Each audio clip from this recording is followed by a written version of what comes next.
t'asseoir là où vous êtes à la maison. Je ne sais pas si vous êtes dans le salon, si vous êtes dans la cuisine, si vous êtes, peu importe là où vous êtes. Que Dieu vous bénisse. Merci d'être avec nous aujourd'hui. Merci de nous suivre sur les réseaux puisque c'est la seule possibilité aujourd'hui.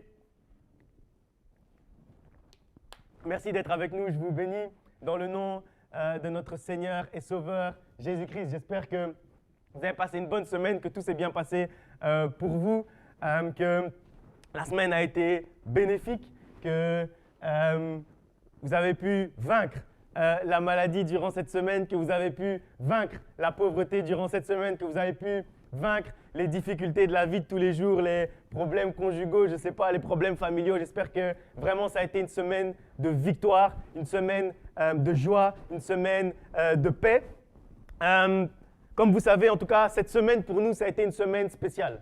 Ça a été une semaine particulière. Depuis dimanche dernier, en fait, on a fait ce qu'on appelle la marche de Jéricho. On a marché en fait dans la ville de Charleroi.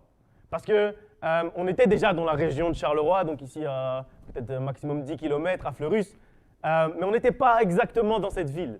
Donc Dieu nous a révélé qu'on devait faire ce qu'on appelle la marche de Jéricho. Ça veut dire marcher sur la ville, marcher dans la ville et prier. Prier pour cette ville, prier pour un grand réveil dans cette ville. Et donc c'est ce qu'on a fait.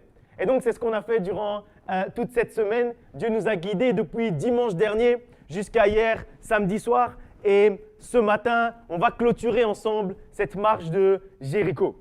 Je vais augmenter un peu parce que c'est le pasteur Ginette qui a prêché la dernière fois, elle est un peu petite. Sinon, je ne sais pas bien lire. Et donc, on a marché sur la ville de Charleroi pour déclarer un grand réveil sur cette ville et sur cette région.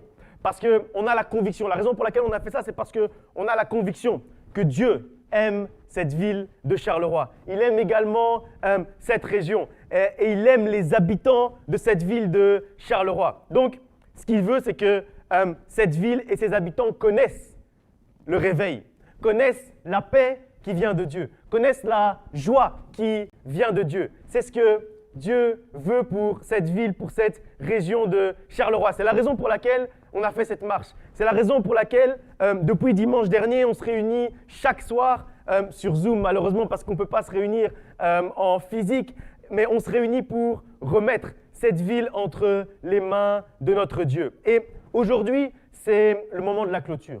Et c'est la raison pour laquelle je vais prêcher aujourd'hui sur un thème bien précis qui est la puissance de Jéricho pour ta vie. La puissance de Jéricho dans ta vie. Je jette parfois un œil pour voir si tout se passe bien au niveau de la projection parce que Jordi doit faire un peu tout en même temps. Je sais que ce n'est pas facile. Il est sur le son, la vidéo, la projection parce qu'on ne peut être que 10 en fait. Donc déjà à la longe, on pris 5 places. Il reste déjà plus beaucoup de place pour nous. Donc on a dû réduire notre équipe média au dernier moment. On a changé la composition, la tactique au dernier moment. Mais voilà, parce que quelqu'un m'a envoyé un message ce matin, est-ce qu'on joue en 4-4-2 ou en 4-5-1 ? Et c'est pas pour mentir, c'est vraiment la vérité. Quelqu'un m'a vraiment envoyé ça. Est-ce que c'est 4-5-1 ou 4-4-2 ? Et j'ai dit, bon, on va vous laisser même une place en plus. On va faire 3-5-2. Bon, bref, tout ça pour dire que Dieu aime les habitants de cette ville. Et c'est la raison pour laquelle on a fait cette marche. C'est la raison pour laquelle on s'est tenu à la brèche pour prier pour cette ville. Et aujourd'hui, c'est le moment de la clôture. Donc, c'est le moment en fait le plus important. C'est le moment le plus important parce que la Bible dit qu'il vaut mieux la fin d'une chose que son commencement.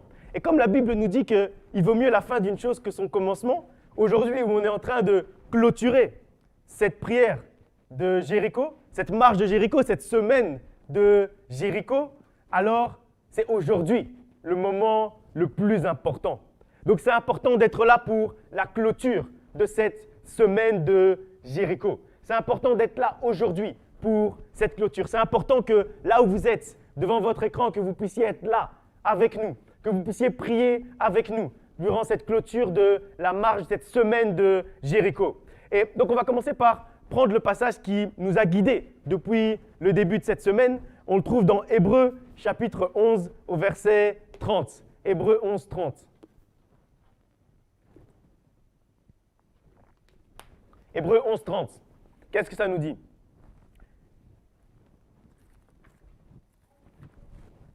C'est par la foi. C'est par la foi que les murailles de Jéricho tombèrent après qu'on eut fait le tour pendant 7 jours. Vous savez, en fait, ce chapitre de Hébreux 11, ce qu'il fait, c'est qu'il relate les plus hauts faits de la foi, les plus hauts faits des héros de la foi. Tout ce qui a été fait, si vous lisez Hébreux 11, vous allez voir qu'on nous parle de plein de choses qui ont été faites dans la Bible, dans l'histoire du peuple de Dieu.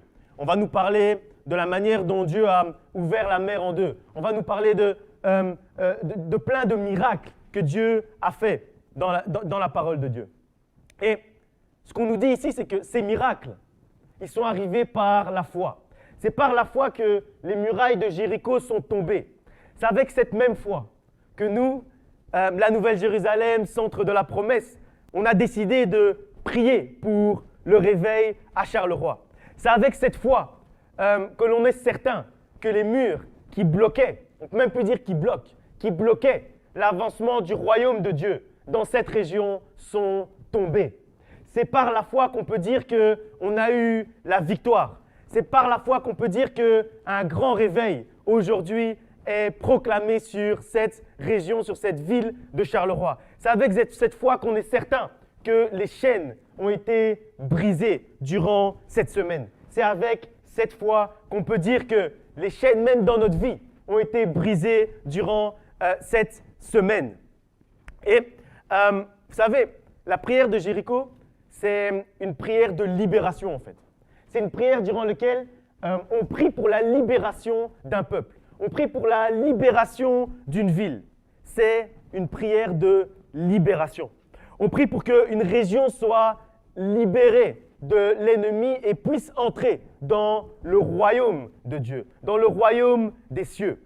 On prie pour que réellement Dieu puisse mettre sa main sur une région et la libérer, que les chaînes puissent être brisées, que le royaume de Dieu puisse avancer dans cette région. Mais c'est aussi en fait une prière de libération personnelle. En fait, quand on est en train de marcher et de prier, on doit aussi voir les murs qui bloquent notre vie.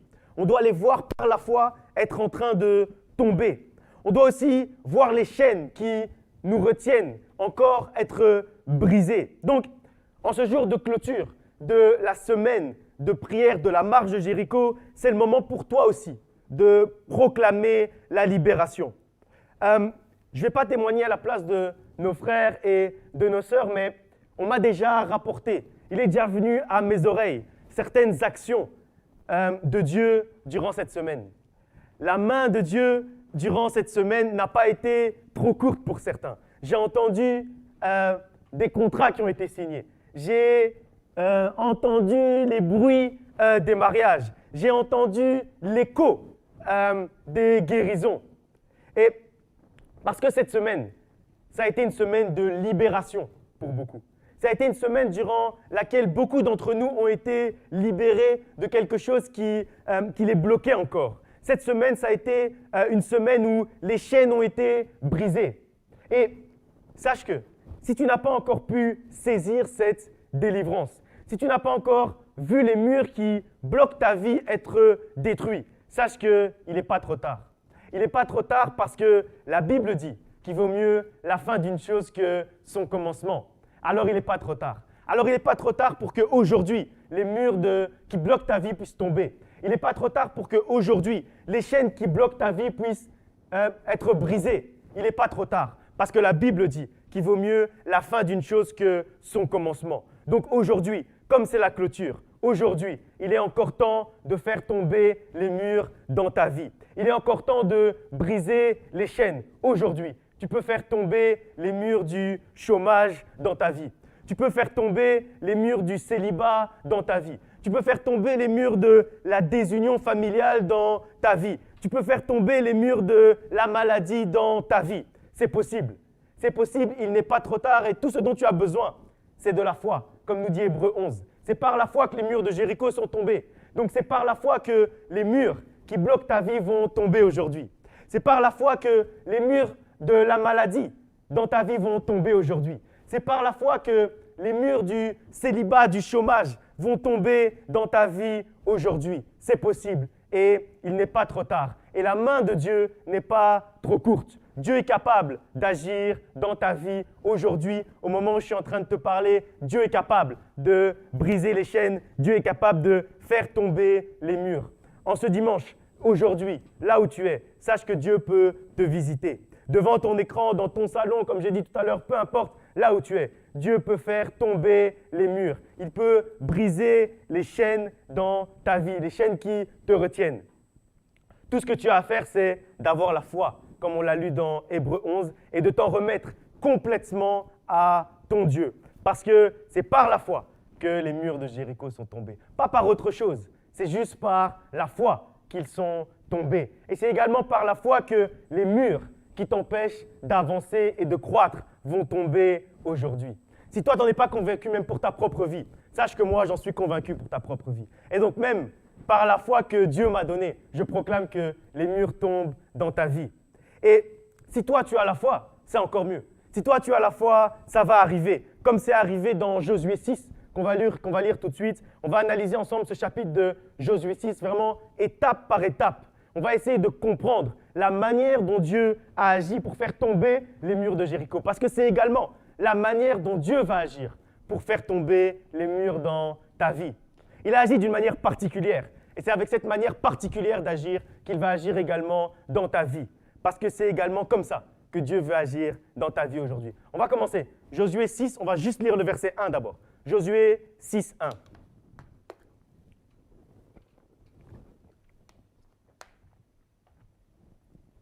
Josué 6, 1. Jéricho était fermé et barricadé devant les enfants d'Israël. Personne ne sortait et personne n'entrait. La raison pour laquelle je voulais d'abord qu'on s'arrête sur ce verset-là, c'est parce qu'il faut quand même se rendre compte. Il faut se rendre compte de la situation dans laquelle était le peuple de Dieu. Ce n'est pas une situation facile en fait. Il faut se rendre compte de la situation dans laquelle le peuple de Dieu était au moment précis où cette histoire de Jéricho commence. Ce passage nous dit que la ville de Jéricho, ce n'est pas juste qu'elle avait des murs autour d'elle. On ne dit pas juste qu'elle avait des murs, parce que parfois on chante et on prie, et les chansons, ça enlève en fait l'essence même de l'histoire. Parce qu'on dit oui, les murs de Jéricho sont tombés. Ok. Mais il faut se rendre compte de quels murs on parlait. On ne parle pas des murs en gyproc chez vous à la maison. On ne parle pas des murs même en béton que vous avez chez vous à la maison, 20, 30 cm, je ne sais pas. On ne parle pas de ça. On parle d'une ville qui était barricadée. Ce passage nous dit que la ville de Jéricho était fermée et barricadée. Il ne faut pas s'imaginer que la situation était simple. La situation était loin, très très loin d'être simple. À l'époque, en fait, quand on lit un peu l'histoire de ce moment-là, on se rend compte que la ville de Jéricho, elle était appelée forteresse imprenable. Essayez d'imaginer un peu ce que ça veut dire. Elle était appelée forteresse imprenable. L'ennemi avait barricadé, bloqué la ville de telle manière que c'était impossible en fait de passer. On dit que si on lit encore l'histoire un peu plus en détail, pas spécialement dans la Bible, mais si on lit un peu les historiens, ce qu'ils nous disent, les théologiens, ils nous disent qu'il y avait des murs qui étaient plus hauts que 15 mètres et qui avaient plus de 5 mètres de large, que même l'infanterie pouvait passer complètement sur ces murs pour protéger la ville de Jéricho. Et la raison pour laquelle je veux commencer avec ça, la raison pour laquelle je veux commencer avec ce verset 1 et qu'on comprenne bien le contexte, c'est pour mettre le contexte dans lequel s'inscrit la prière et la marche de Jéricho. La prière et la marche de Jéricho. La prière de Jéricho, en fait, ce n'est pas pour débloquer les situations faciles. La prière de Jéricho, ce n'est pas pour débloquer les situations simples. Au contraire, c'est pour débloquer les situations barricadées. La prière et la marche de Jéricho, je répète, ce n'est pas pour débloquer les situations simples de ta vie. Ça veut dire, ce n'est pas pour te guérir d'un rhume. Ça veut dire que la prière de Jéricho, la marche de Jéricho, ce n'est pas pour te donner 0,3% d'augmentation au travail. Ce n'est pas pour indexer ton salaire. Ce n'est pas ça la prière de Jéricho. Ce n'est pas ça la marche de Jéricho. La prière de Jéricho, c'est pour les situations qui sont barricadées dans ta vie, qui sont complètement bloquées, les situations qui ne sont pas faciles. C'est pour débloquer les situations barricadées. Quand l'ennemi a essayé de barricader une situation dans ta vie, c'est là où la prière de Jéricho va avoir son rôle. Ce n'est pas pour faire tomber un mur de gyproc, c'est pour faire tomber des murs épais de 5 mètres et de 15 mètres de haut. C'est ça la prière de Jéricho. C'est ça la marche de Jéricho. C'est pour faire tomber ce qui est réellement barricadé. C'est là où la prière de Jéricho a son rôle. Sache que si aujourd'hui, tu sens qu'une situation de ta vie est complètement bloquée et barricadée, quand tu as l'impression qu'il n'y a plus en fait aucune issue pour rentrer, aucune issue pour passer, mets-toi en marche. Mets-toi en marche et prie pour que les murs puissent tomber, que les murs de Jéricho puissent tomber dans ta vie. Réclame la puissance de la prière et de la marche de Jéricho dans ta vie. Parce que quand la ville est fermée, la solution se trouve dans la prière et dans la marche de Jéricho. Quand la ville est complètement barricadée, bloquée, c'est là où la prière et la marche de Jéricho trouvent leur essence, trouvent leur raison d'être, trouvent leur rôle. Sache que la situation qui semble te dépasser, elle ne dépasse pas ton Dieu. La situation peut te sembler trop importante. Le mur peut te sembler trop épais. Le mur peut te sembler trop haut. Mais il ne l'est pas pour ton Dieu. Sache que la situation qui te dépasse ne dépasse pas ton Dieu. Je répète pour être certain que vous avez compris l'importance de ce que je suis en train de vous dire. Ce qui te dépasse ne dépasse pas Dieu. Ce qui te dépasse, ce qui dépasse ton entendement, ne dépasse pas l'intelligence de Dieu. Ce qui dépasse ta puissance ne dépasse pas la puissance de Dieu. Guérir d'un rhume, ça peut être encore dans ta puissance. Mais guérir d'une maladie incurable, c'est là où la puissance de Dieu va se manifester. C'est là où la prière et la marche de Jéricho trouvent leur rôle et leur essence. Je répète, ce qui te dépasse ne dépasse pas ton Dieu. Ce qui dépasse le pasteur même, ce qui dépasse les prières des pasteurs, ne dépasse pas ton Dieu. Les murs de Jéricho, ils étaient infranchissables pour le peuple de Dieu. Mais quelqu'un savait comment les franchir. Quelqu'un savait comment franchir ces murs de 15 mètres de haut et de 5 mètres de large. Quelqu'un savait. Même si le peuple de Dieu ne savait pas, quelqu'un savait déjà. Quelqu'un avait déjà la solution pour franchir les murs. Sache que si les murs devant toi te semblent infranchissables, quelqu'un a la solution pour les franchir. L'Éternel des armées, l'Ancien des jours, le Narcisse de Saron, le lion de la tribu de Juda. Lui, il sait comment tu vas franchir les murs qui t'entourent. Il sait comment tu vas détruire les murs qui t'entourent. Il sait comment tu vas briser les chaînes qui te retiennent. Parce que ce qui est infranchissable à tes yeux ne l'est pas aux yeux de ton Dieu. Que ton Jéricho s'appelle chômage aujourd'hui. Que ton Jéricho s'appelle maladie aujourd'hui. Qu'il s'appelle stérilité, célibat, peu importe. Sache que Dieu peut faire tomber ces murs. Dieu peut faire tomber les murs de ton Jéricho. Il sait comment il va faire pour que les murs qui sont autour de toi s'écroulent aujourd'hui. Pas demain, s'écroulent aujourd'hui. Au moment où on est en train de parler, au moment où je suis en train de prêcher, sache que les murs de Jéricho qui t'entourent sont en train de tomber. Peu importe la hauteur des murs du chômage, peu importe la hauteur des murs qui t'entourent, Dieu peut te créer une issue vers le travail. Peu importe l'épaisseur des murs de la maladie, Dieu peut te frayer un chemin vers la guérison et vers la santé. Peu importe la solidité des murs du célibat ou de la stérilité, Dieu est capable de les détruire et de te donner accès à la famille et à un foyer merveilleux. Et ce n'est pas pour demain, c'est pour aujourd'hui.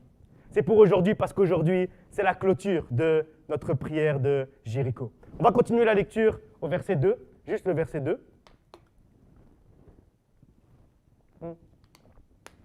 J'ai beaucoup crié, je vais avoir besoin d'une deuxième bouteille si quelqu'un, parmi les 10 personnes qui sont ici, peut aller me chercher une nouvelle bouteille à la cuisine. Oui, on a une cuisine maintenant. Josué 6, au verset 2. L'Éternel dit à Josué, « Vois, je livre entre tes mains Jéricho et son roi, ces vaillants soldats. Vois, je livre entre tes mains Jéricho, son roi et ses vaillants soldats. C'est comme ça que ça a commencé. C'est comme ça que l'histoire de Jéricho, que vous connaissez, a commencé. En fait, elle n'a pas vraiment commencé au verset 1. Le verset 1, c'est le contexte. Vous voyez, dans une histoire, on commence toujours par expliquer le contexte. Comme on dit, il était une fois dans un pays lointain, ça c'est le contexte. Mais l'histoire, elle commence juste après le « il était une fois ».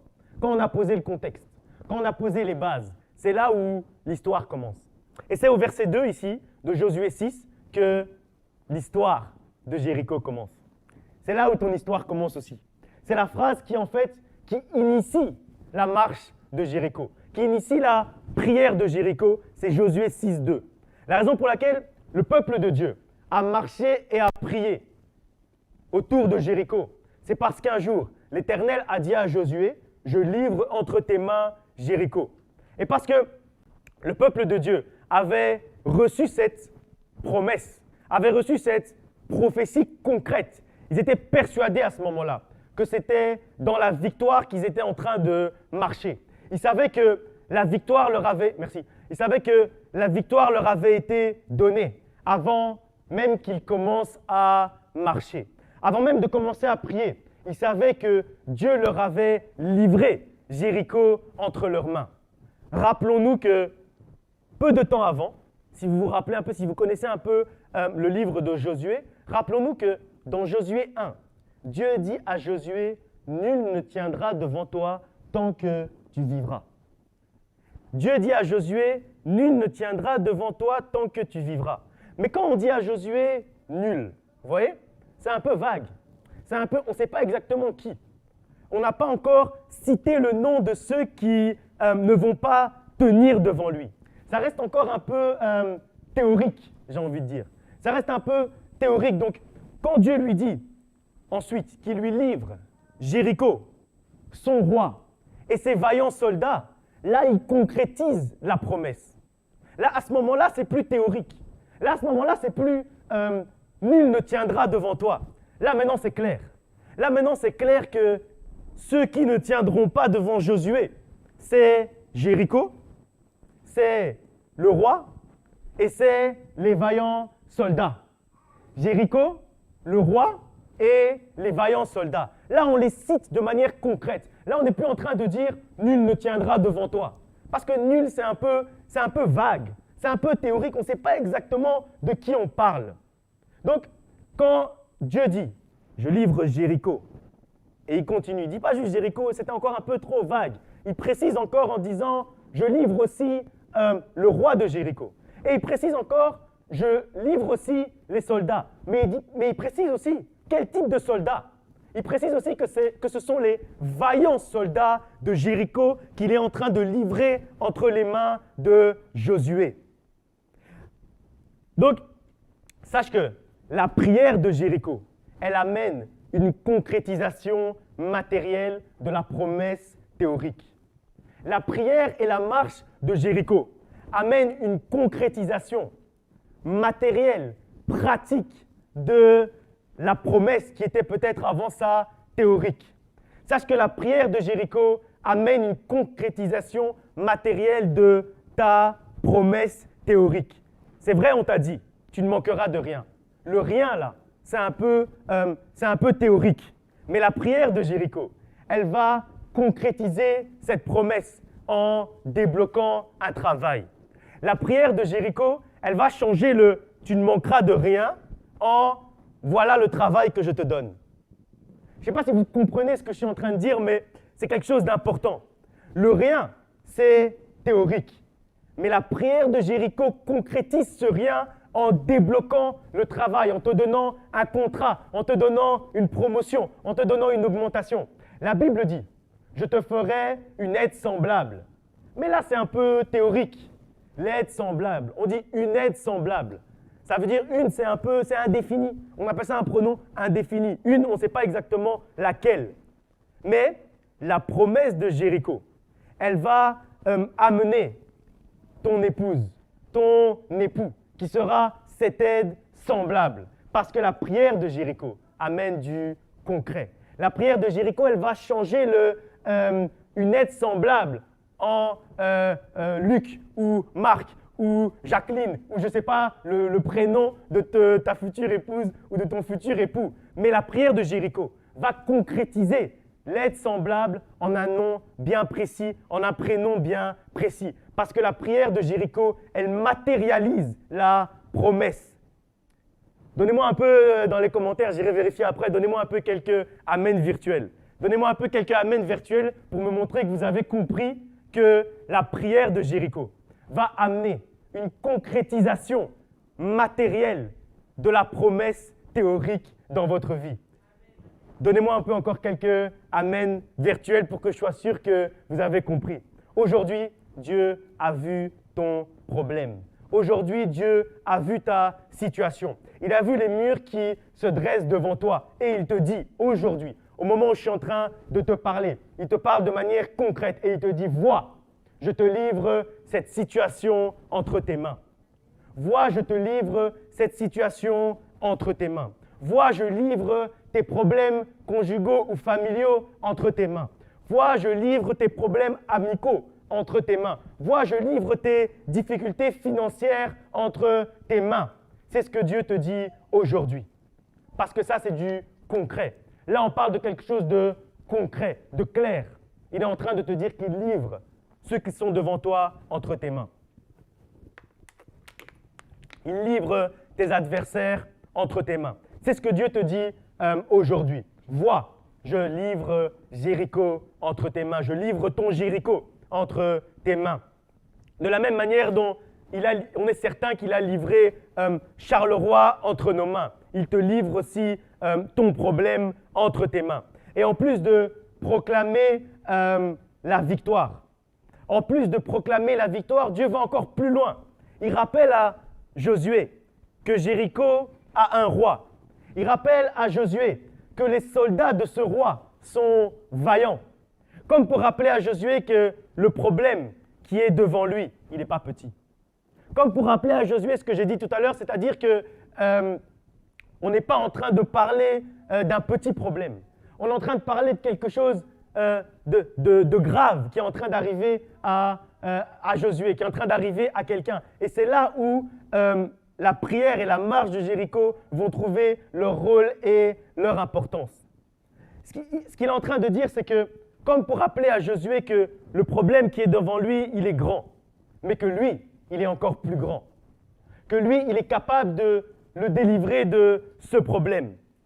Comme pour dire à Josué, le roi de Jéricho, il est fort, c'est vrai. Le roi de Jéricho, il est fort, mais moi, je suis le roi des rois. Le roi de Jéricho, il est fort, mais moi, je suis le roi des rois. Ces soldats sont vaillants, ces soldats sont forts, ces soldats sont musclés, mais ceux qui marchent pour moi, ceux qui marchent avec toi, Josué, sont encore plus grands, sont encore plus forts, sont encore plus vaillants que les soldats de ce roi. Si ton problème te semble grand, sache que le Dieu qui marche à tes côtés est encore plus grand que ce problème. Si tes adversaires te semblent forts, te semblent musclés, sache que le Dieu qui est avec toi est encore plus fort que ces soldats qui marchent devant toi. Il y a autre chose d'intéressant dans ce passage. Vous savez, j'ai l'habitude de dire que dans la Bible, tout est important, même la conjugaison. Et ici, justement, Dieu ne parle pas au futur quand il parle à Josué. Il lui dit, je livre Jéricho entre tes mains. Il dit aujourd'hui, au moment où je suis en train de te parler, je livre Jéricho entre tes mains. Il aurait pu dire, je vais livrer Jéricho entre tes mains. Mais ce n'est pas ça qu'il a dit. Il a dit, je livre Jéricho entre tes mains. Il n'a pas dit, je te livrerai, parce que ce n'est pas à ce moment-là qu'ils allaient marcher. Donc il aurait pu dire, au moment où tu vas marcher, je te livrerai Jéricho entre tes mains. Mais il n'a pas dit ça. Il a dit, je te livre Jéricho entre tes mains. Aujourd'hui, l'Éternel des armées se tient devant toi et te dit, je te livre ton problème entre tes mains. Pas demain, pas dans une semaine. Aujourd'hui, je te livre ton problème et ta situation compliquée entre tes mains. Parce que quand Dieu décide, la solution est immédiate. C'est aussi ce que nous apprend cette histoire, ce passage de de la bataille de Jéricho. La solution est immédiate quand Dieu l'a décidé. Au moment où il parle, la solution est déjà obtenue. Tout ce qui reste à faire, c'est avoir la foi et agir comme Dieu l'a demandé. Et c'est ce qu'on va lire tout de suite. On va continuer Josué 6, verset 3 jusqu'au verset 7. Josué 6, on reprend au verset 3. « Faites le tour de la ville, vous tous les hommes de guerre. Faites une fois le tour de la ville.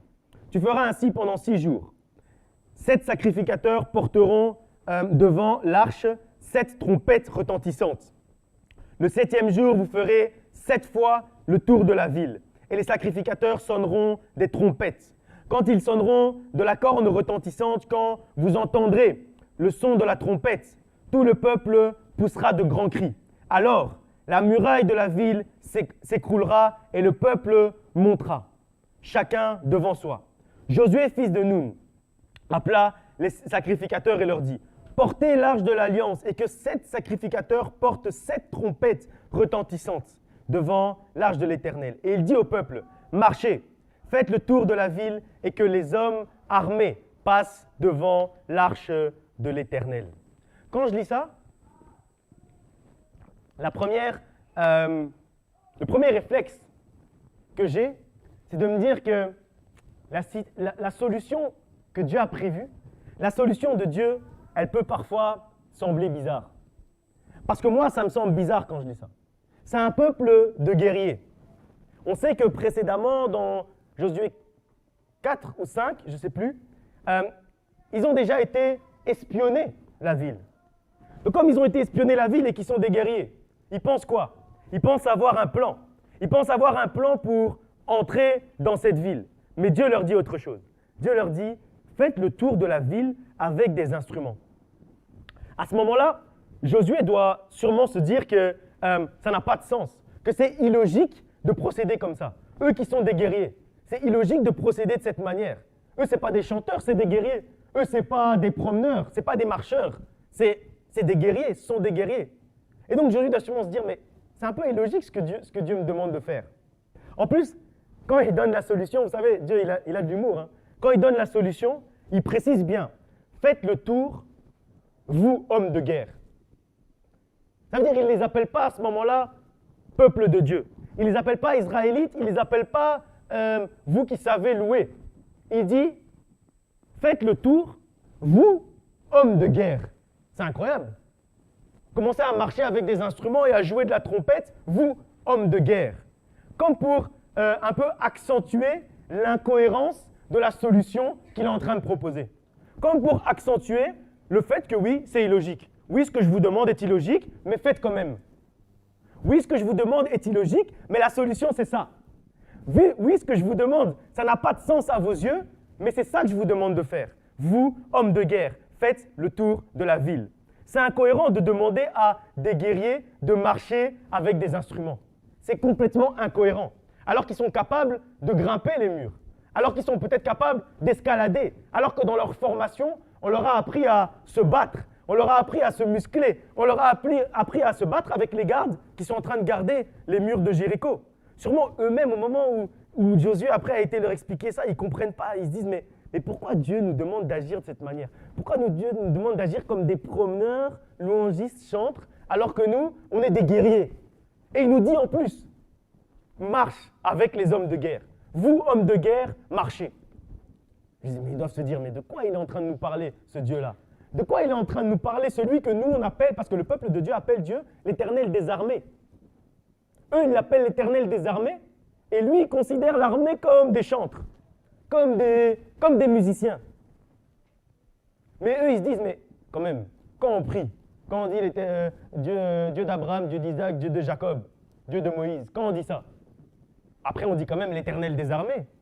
Comment est-ce qu'il peut dévaluer comme ça notre force de soldats pour nous rendre chantres, comme Manon et Diane? Donc des soldats, des grands gaillards. Maintenant, c'est devenu des Manon et des Diane. Comment c'est possible? Comment c'est même imaginable?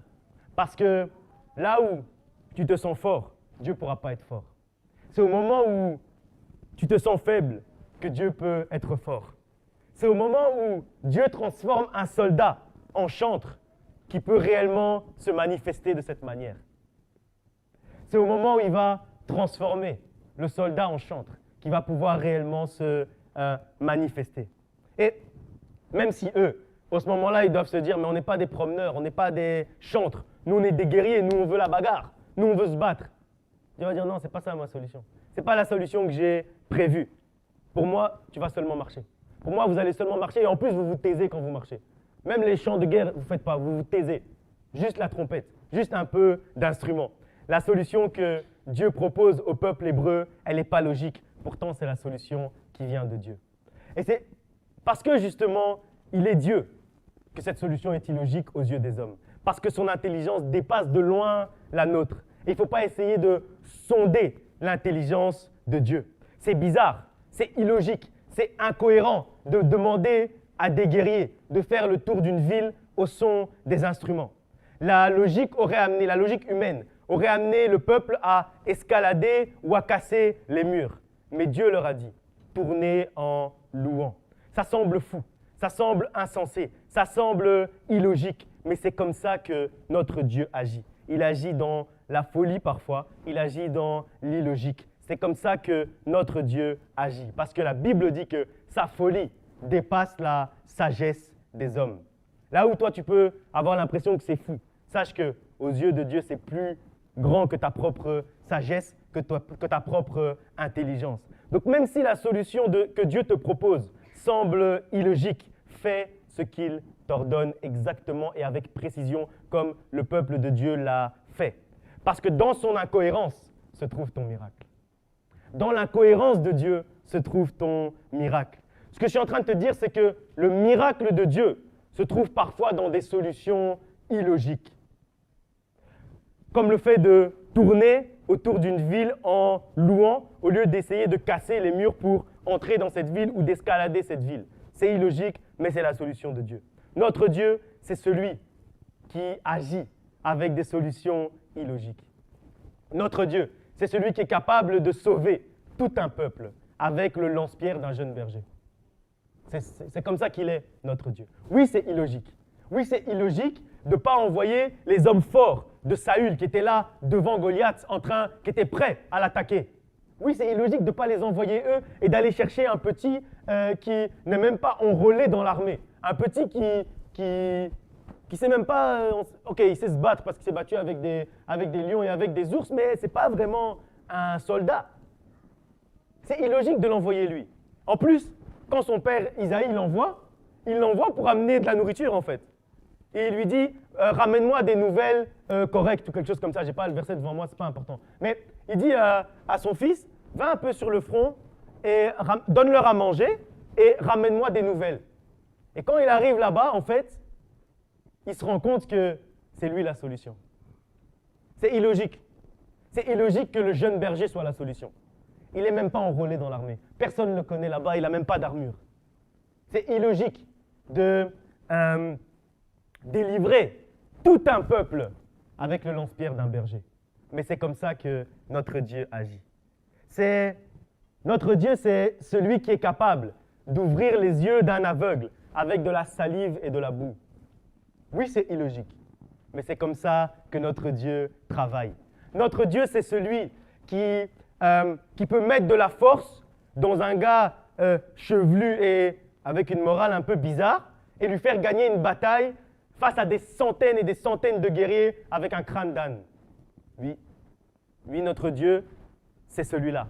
C'est celui qui est capable de faire ça.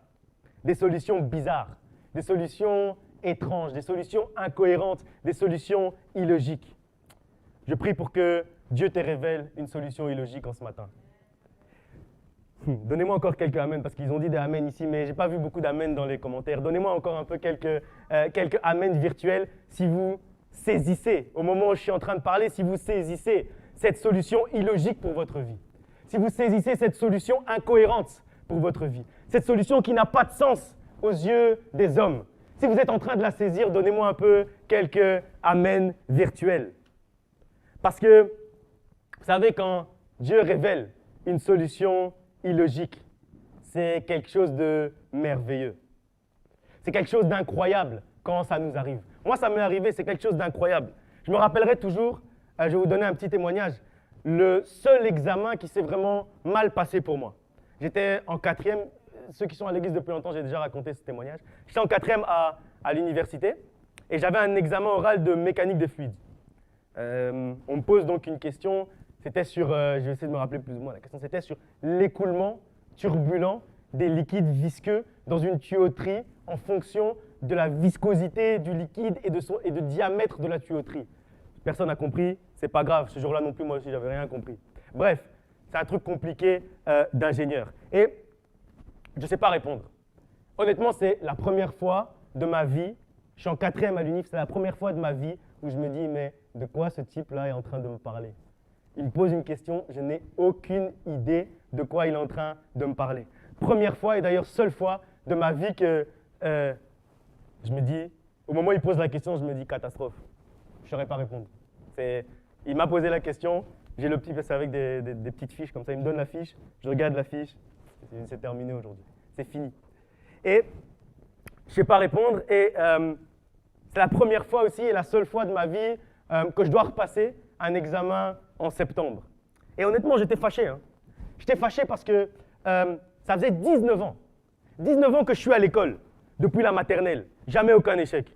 Là, j'arrive à la fin, déjà en quatrième. À la fin, je me dis, mais c'est bon, là, je vais faire un sans faute, c'est sûr. C'est sûr, je vais arriver à la fin de mes études. J'aurais fait mes 20 ans d'études, depuis 3 ans, 20 ans d'études, et j'aurais jamais échoué à un examen. Et puis, malheureusement, Dieu a prévu que ça foire, mon plan foire. Donc là, j'arrive à la fin et je rate un examen, donc vous pouvez imaginer comment je suis fâché. Et au moment où j'étais fâché, maintenant que je connais la suite, et vous allez comprendre après, j'imagine que Dieu, au moment où moi je suis fâché, il est en train de rire. Il est en train de sourire et de se dire, petit, je vais te retirer cette colère un jour. Un jour, je vais te retirer cette colère parce que tu vas comprendre que ma solution, c'est une solution illogique. Ma solution, elle te dépasse. Tu ne comprends pas ma solution parce qu'elle te dépasse. Et donc, comme j'ai eu cette question, ce que je fais, moi je suis un gars comme ça, un peu revanchard. Ça veut dire que comme j'ai eu cette question, j'ai rien compris, je rentre chez moi le jour même. Et c'était le dernier examen de la session. Donc je rentre chez moi le jour même, je suis en vacances, mais je prends cette partie-là que je n'ai pas compris. Je prends, je la travaille, j'essaie de répondre de chez moi en fait. J'essaie de répondre de chez moi, de bien comprendre. Et là, ok, je comprends ce qu'il voulait me dire, je comprends qu'en fait, j'avais rien compris pendant le cours à ça. Je retravaille cette partie à fond. Je me creuse la tête pour vraiment bien comprendre cette histoire d'écoulement. Après, en septembre, on ne m'a pas posé cette question. J'ai réussi l'examen, mais on ne m'a pas posé cette question. Mais après, c'est là que ça devient intéressant. C'est là qu'on nous parle d'une solution illogique. Ensuite, 2 années après, donc là c'était en 2010, en avant-dernière année, maintenant j'ai commencé à travailler. Je travaille au centre de recherche d'un grand groupe pétrolier. Et durant ma première année de travail, j'ai un projet pour le centre de support et de recherche, j'ai un projet pour la plateforme d'Anvers. Et puis donc je vais, moi, tout content, je viens présenter mon projet, je viens présenter mes idées, etc., les calculs et tout, bref. Et un des directeurs de la plateforme d'Anvers, il me pose une question, il me demande si on a considéré la manière dont le liquide s'écoulerait dans la tuyauterie en fonction du diamètre et de la viscosité du liquide. Je peux vous dire que j'ai pris même un tableau. Normalement, c'est un PowerPoint, hein, mais j'ai pris un tableau. J'ai dit, est-ce que je peux écrire? Oui. J'ai pris un tableau, un feutre. Et la manière dont j'ai répondu à cette question, j'ai repris les équations de l'époque, etc. Tout était frais dans ma tête, comme si c'était la seule chose que j'avais retenue de toutes mes études. Et donc, je réponds vraiment de manière incroyablement précise à cette question. Il ne s'attendait même pas à ça. Peut-être lui, il s'attendait juste à « oui, on a pris en considération quand on a fait les simulations sur le PC, oui, on a pris en considération ». Mais moi, j'ai répondu avec tout le détail, toute la théorie, etc. parce que j'avais eu la haine le jour où j'avais raté cet examen. Et donc, j'avais mémorisé ça d'une manière où je ne pouvais jamais oublier toutes ces équations. Et peu de temps après, ce même directeur, il me proposait une promotion pour rejoindre le site à Anvers. Et en fait, après, a posteriori, j'ai compris que c'était la solution illogique de Dieu pour me donner cette promotion. Pour me donner ma promotion, il avait choisi cette solution illogique de me faire rater un examen 2 années avant. Me faire échouer un examen 2 ans plus tôt, c'était la solution bizarre de Dieu que Dieu avait décidé d'appliquer dans ma vie. Et Ce que ça me fait dire, c'est qu'on peut te poser une question à Mons en 2010 et tu réponds à Anvers en 2012. Ça, c'est la solution bizarre de Dieu. Ça, c'est la solution incohérente. Ça, c'est la solution illogique. On te pose une question en tant qu'étudiant en 2010 à Mons et tu réponds à cette question 2 ans plus tard à Anvers en tant qu'employé et plus en tant qu'étudiant. Ça, c'est ce que Dieu est capable de faire. Ça, c'est le genre de choses que Dieu est capable de faire. C'est comme ça que Dieu opère des miracles. Parce que c'est un réel miracle. Après 10 mois dans un poste, c'est un réel miracle d'obtenir une promotion. C'est un réel miracle. Et Dieu avait choisi de passer par ce chemin bizarre pour accomplir ce miracle. Le message que j'ai pour toi aujourd'hui, c'est sois ouvert aux solutions illogiques et insolites de Dieu pour ta vie. Sois ouvert aux solutions incohérentes. Aujourd'hui, en ce matin, je prie Dieu, c'est midi déjà, je prie Dieu pour que cette semaine de Jéricho soit le lancement, soit le point de départ d'une saison illogique pour toi, d'une saison d'incohérence, une saison de miracle, une saison durant laquelle Dieu va te proposer des solutions qui dépassent ton entendement, qui dépassent ta logique, qui dépassent ton intelligence, des solutions qui vont bouleverser ta logique humaine. Mais sache que c'est dans ces bouleversements que se trouvent les miracles de Dieu pour ta vie. Donnez-moi encore quelques amens virtuels. J'irai vérifier après, il est midi 38. J'irai vérifier combien de amens virtuels j'ai vu à midi 38 sur le Facebook et sur le YouTube. Donnez encore quelques amens virtuels. Que Dieu débloque cette saison. Que Dieu débloque cette saison de solutions folles et illogiques. Des solutions que tu ne comprends pas, des solutions qui sont insondables pour toi. C'est ce que Dieu va débloquer dans ta vie. C'est la saison que Dieu a choisi de débloquer dans ta vie, dans cette semaine de Jéricho. C'est aujourd'hui. C'est aujourd'hui que Dieu débloque cette saison de solutions illogiques et de miracles dans ta vie, pour que tu puisses voir les miracles qui accompagnent les solutions illogiques de Dieu. Pour que tu puisses voir les miracles qui accompagnent les solutions insondables de Dieu. On va lire encore. Josué, c'est marrant, il y a des gens qui m'envoient, je vois sur ma montre, il y a des gens qui m'envoient des messages sur WhatsApp. Amen. Amen, merci pour les amen virtuels. Continuez comme ça, envoyez beaucoup sur WhatsApp. Bon, pas trop parce que ça fait vibrer ma main, c'est pas agréable. Josué 6, on va lire, on va clôturer l'histoire du verset 8 au verset 16. Josué 6, 8, 16. Josué 8.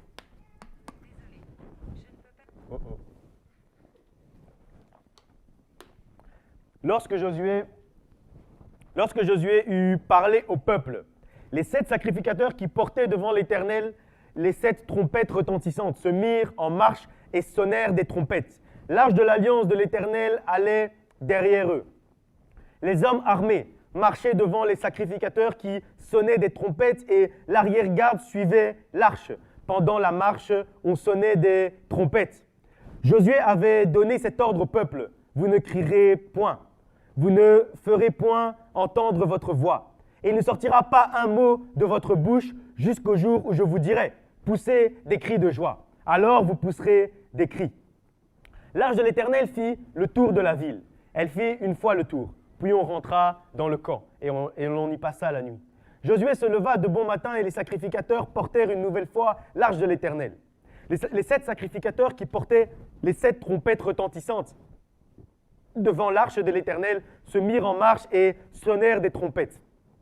Les hommes armés marchaient devant eux et l'arrière-garde suivait l'arche de l'Éternel. Devant la marche, on sonnait des trompettes.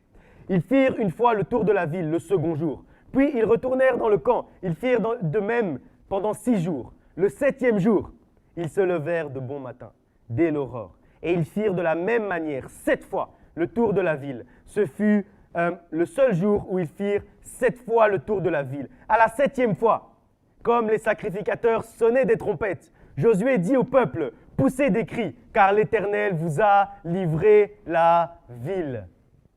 Quand je lis la manière dont s'est déroulée la marche, je ne peux pas m'empêcher, non plus, c'est la 3e chose à laquelle je ne peux pas m'empêcher de faire, c'est de penser aux gardes qui étaient sur la muraille de Jéricho. Parce qu'on a dit, hein, il y avait un roi, et il y avait des vaillants soldats. Et je ne peux pas m'empêcher d'imaginer ces vaillants soldats. La manière dont ils étaient en train de voir des hommes armés, parce qu'on dit qu'ils étaient armés, hein, le peuple hébreu. Les hommes armés qui sont en train de tourner autour de la ville, de la muraille, mais ils n'attaquent pas. Ils doivent se dire, mais pourquoi ces hommes font ça? Pourquoi ce peuple est en train, ils sont guerriers, au lieu de venir nous attaquer, nous on est là, on est prêts. On est prêts à les recevoir. On est prêts à les recevoir, on est prêts à les accueillir, on est prêts pour la bagarre. Pourquoi ils ne nous attaquent pas?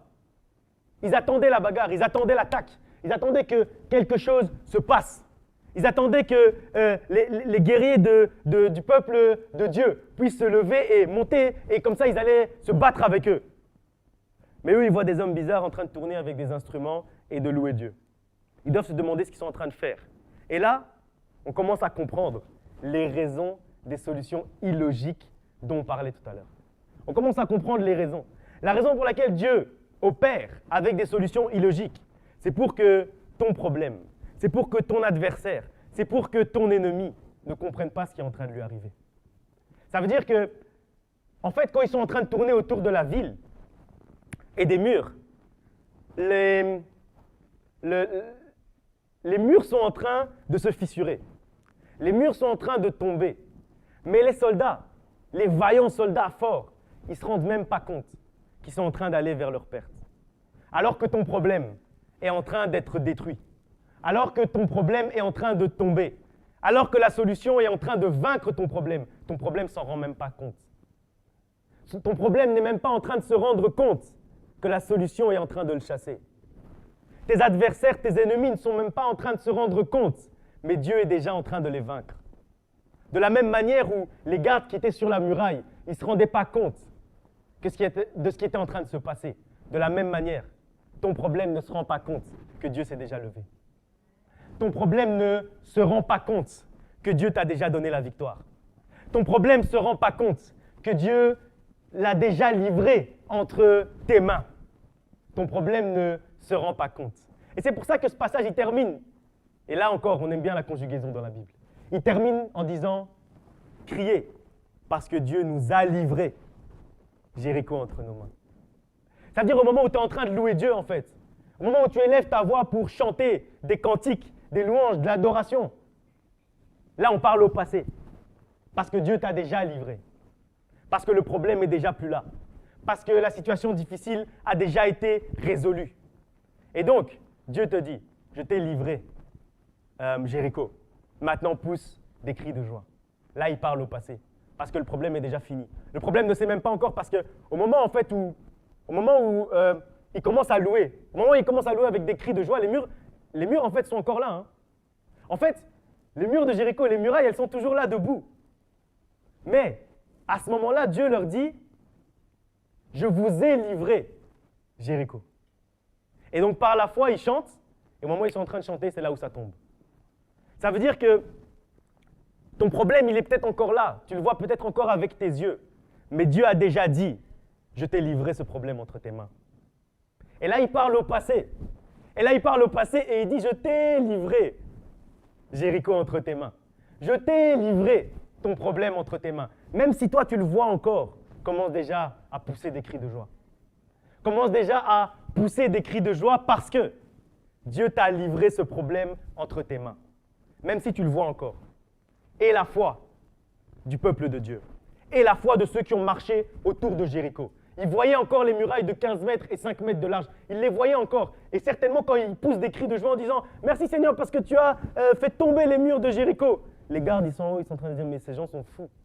Ils sont en train de dire que les murs sont tombés. Moi-même, je suis sur ce mur. Et eux, ils disent que le mur est tombé. Et 30 secondes après, quand ils sont en train de crier, les murs tombent vraiment. Et là, le garde se dit, soit il est mort, soit il se dit, oh, en fait, c'était vrai ce qu'il disait. Leur histoire, là, c'était sérieux, en fait. En fait, je n'ai pas compris ce qui était en train de m'arriver. De la même manière, ton problème va s'écrouler sans même qu'ils s'en rendent compte. Ton problème va s'écrouler sans même qu'ils se rendent compte qu'il est en train de s'écrouler. Sans même qu'ils se rendent compte qu'il s'est déjà écroulé. Il s'est déjà écroulé parce qu'on parle au passé. Parce qu'à la fin, là, dans au verset 16, c'est au passé qu'on parle. C'est au passé. Ça veut dire ton problème, il est déjà au passé. Ça veut dire ton problème, il est déjà détruit. Ça veut dire ton problème, il est déjà effacé. Ça veut dire que la solution a déjà eu la victoire sur ton problème. La solution illogique de Dieu, elle a la victoire avant que tu vois la victoire. Avant que tu vois la victoire de tes yeux, la solution illogique de Dieu a déjà la victoire. Comme j'expliquais tout à l'heure avec mon témoignage. En fait, ma promotion de 2 ans plus tard, elle était déjà obtenue au moment où je rate l'examen. Parce qu'au moment où je rate l'examen, Dieu il me connaît, il connaît mon caractère, il sait que je ne vais pas laisser comme ça. Il sait que je vais retourner à la maison et je vais prendre le syllabus il faisait peut-être 500 pages, ce syllabus de mécanique des fluides. Et je vais analyser cette partie bien précise et je vais le retenir parce que je ne peux pas laisser comme ça. Parce que je ne peux pas laisser comme ça parce que je suis revanchard. Il sait déjà. Et donc il sait déjà qu'en 2012, ma promotion elle est là, que quand le directeur va poser la question, je vais taper tout le truc et il va être impressionné. Il sait déjà à l'avance. Et donc à ce moment-là, lui, au moment où il me voit étudier mon syllabus alors que je suis en vacances, alors que mes vacances viennent juste de commencer, il me voit étudier le syllabus et il se dit, la promotion est déjà entre ses mains. Il se dit, la promotion est déjà entre ses mains et il parle déjà au passé. Il dit, voici, je t'ai livré la promotion entre tes mains. Parce que la solution illogique est déjà entrée en action. La solution incohérente est déjà entrée en action.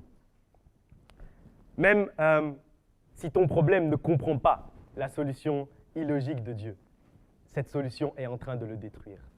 Cette solution est en train de détruire ton problème, même si lui-même ne comprend pas cette solution.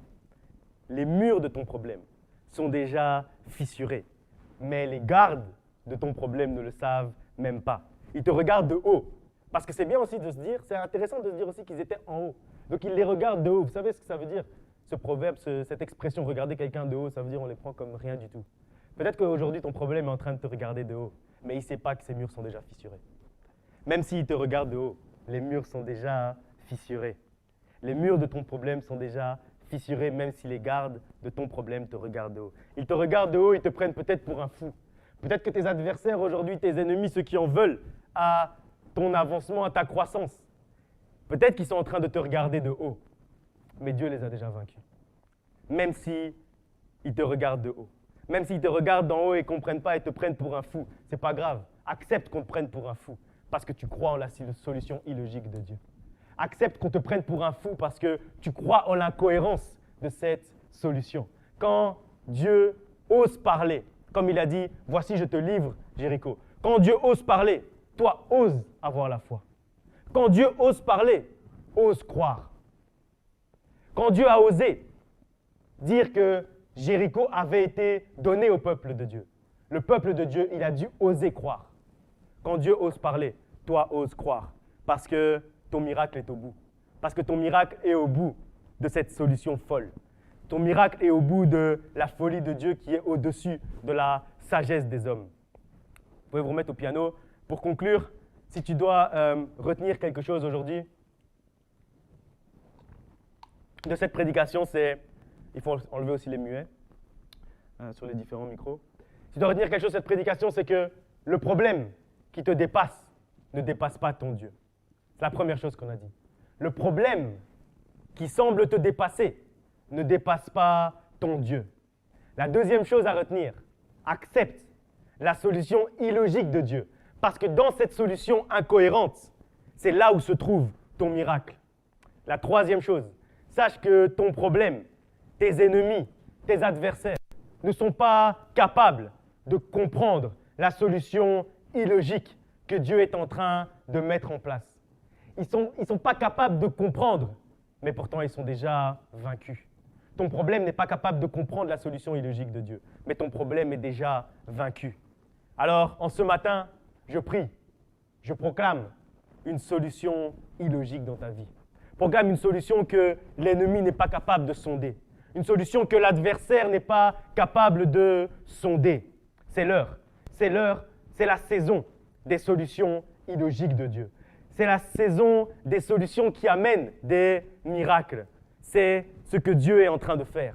C'est ce qui est en train d'arriver en cette clôture de cette semaine de Jéricho. Alors saisis la solution illogique.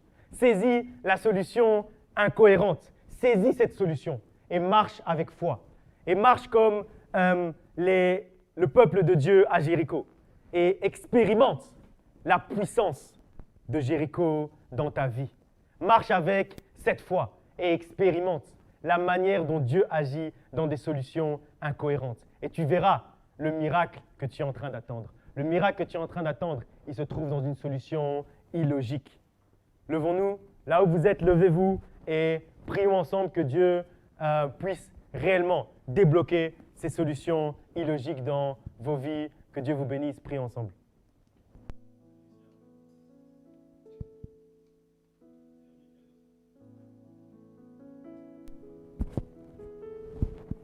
Amen. Là où vous êtes, on va prier, on va chanter un chant de Jéricho. On va chanter que les murs de Jéricho sont tombés. Et voyez réellement au moment où on est en train de chanter. Ne prenez pas ça comme une histoire qu'on vous a racontée.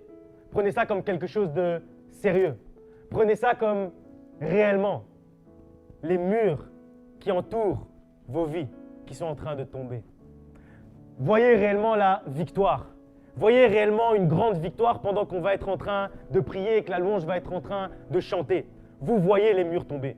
Voyez les murs du célibat tomber. Voyez les murs des problèmes financiers tomber. Voyez les murs du chômage tomber. Voyez les murs de la stérilité tomber. Voyez les murs, des difficultés scolaires tomber dans vos vies.